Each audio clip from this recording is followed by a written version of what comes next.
ayer de la Sala Constitucional del máximo tribunal de la República, donde entre otras cosas, y voy a leer solo rápidamente lo que es el párrafo final de esta decisión, dicen que en los términos expuestos, la Sala Constitucional del TCJ considera que no es necesario ni constitucionalmente obligante un referéndum consultivo previo para la convocatoria de una Asamblea Nacional Constituyente. Interpretaron el artículo 347 y 348 de la Constitución Nacional. ¿Usted qué opina?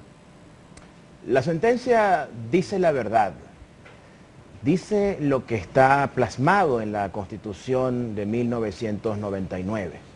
Recordemos que la soberanía reside en el pueblo, pero que este pueblo ejerce esa soberanía, ese poder supremo de dos maneras. De manera directa, de la forma en que lo dice la Constitución, y de manera indirecta, mediante el sufragio, a través de representantes del poder público.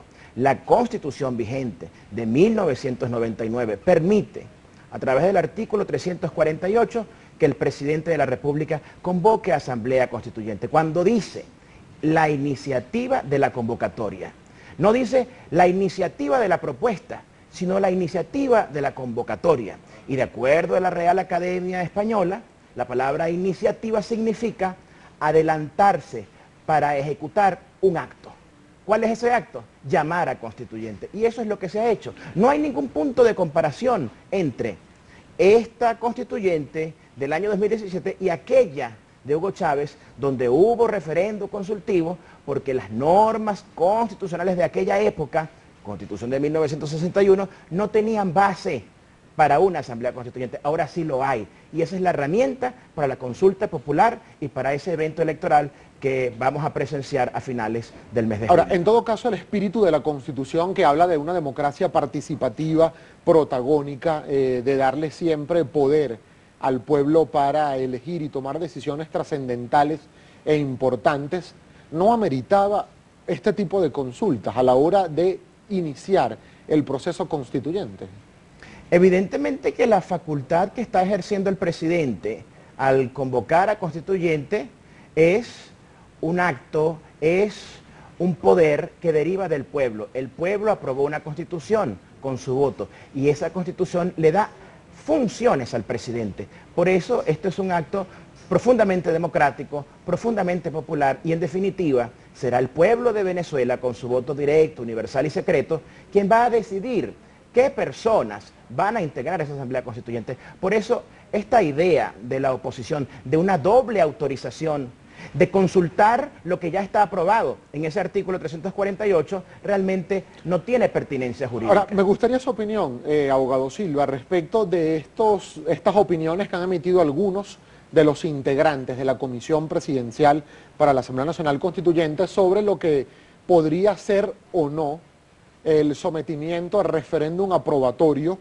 del resultado final de esta Asamblea Nacional Constituyente. Hasta ahora, varios de ellos, incluyendo a quien la preside, Elías Jagua, ha dicho que eso es algo que decidirá la Asamblea Nacional Constituyente en su carácter originario. ¿Hay algún tipo de riesgo, de posibilidad de que esa Asamblea Nacional Constituyente decida no someter a consulta popular el resultado final de lo que allí se modifica en el texto constitucional?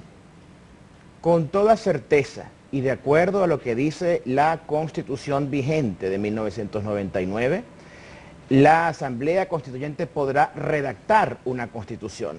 No la aprueba ella misma, esa misma Asamblea Constituyente. En este sentido, se desprende de la norma, es lo que la norma expresa, lo que la norma dice, que esa aprobación final será del pueblo de Venezuela a través de su voto, de su referendo aprobatorio. ¿Por qué cree que no se dice claramente? ¿Por qué cree que se deja a lo que pueda decidir el poder originario conformado en Asamblea Nacional Constituyente? Porque, por ejemplo, en las bases comiciales no está incluida taxativamente que se va a someter a consulta ese referéndum de lo que resulte en las discusiones de esa Asamblea Nacional Constituyente. Sí lo estuvo en las bases comiciales de la Constituyente del año 99. Hay personalidades afectas al sector oficialista, como por ejemplo Maripili Hernández, Juan Barreto, entre otros dirigentes, que consideran que esto debería establecerse de forma clara y precisa incluso antes de la elección de los integrantes de esa Asamblea Nacional Constituyente. Perfecto.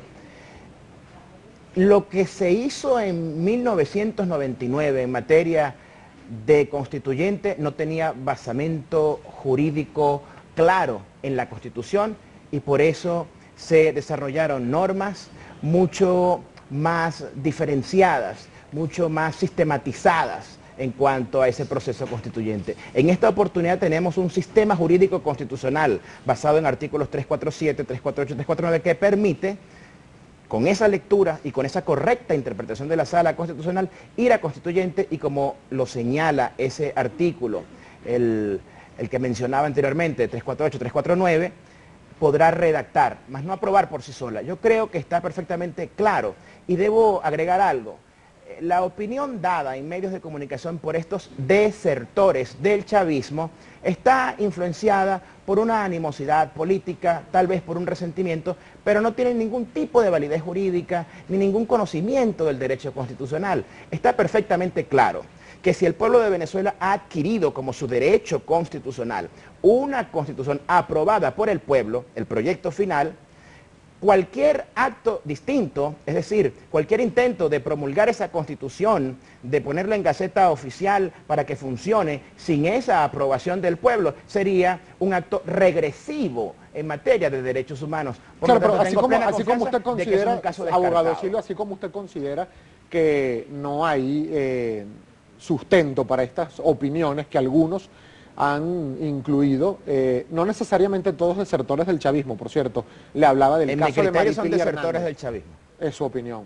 En el caso precisamente de este, porque claro, se puede decir que no van a consultar o se puede pensar que sí van a consultar. El caso es que no hay hasta este momento nada escrito, nada legal, nada puesto en papel que lo diga. Insisto con la pregunta, porque incluso el presidente de la comisión presidencial, el ministro Elías Agua, no ha dado una respuesta clara cuando se le ha consultado el tema. De hecho, ha dicho que eso lo decidirá la Asamblea Nacional Constituyente en su momento, porque no se incluyó en las bases comiciales de esta convocatoria. Entiendo la pregunta y es importante insistir en ese punto. Quien tuviere duda, más allá de lo que dice la propia Constitución, puede elevar un recurso de interpretación